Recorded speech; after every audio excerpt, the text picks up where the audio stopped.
I mean, you argue this in terms of human rights. I do. I would put it to you that the right to life, which is a human right, is of fundamentally greater importance than the right to privacy. Absolutely. And you said that to me last time I appeared before this committee, sir. So in terms of counter-terrorism investigations, which are likely to protect people's lives, I wouldn't want to lightly give it away.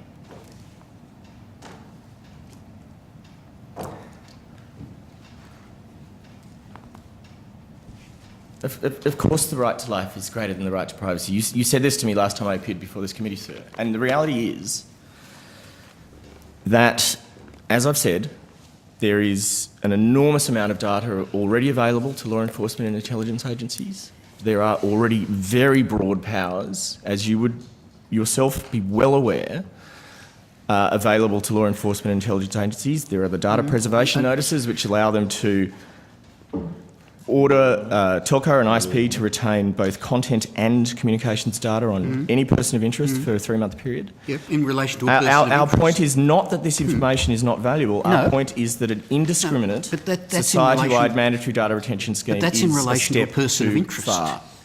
The inquiries that the agencies are interested in is how they identify those about whom they should make inquiries. Sure. And it's the level of connectivity that is often the key to identifying who may be appropriate to further investigate. I don't dispute that for a second. But look, can I just go to the 2 points in your submission where I couldn't find evidence to support what you were saying.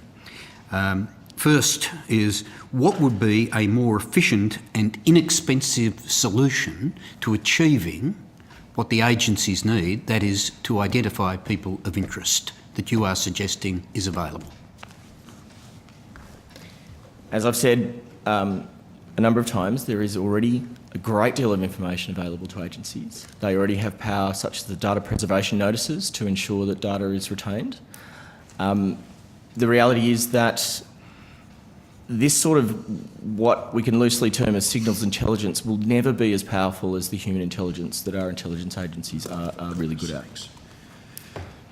I was also looking for objective evidence that you might be providing of the real possibility of data retention being misused. How long have you got?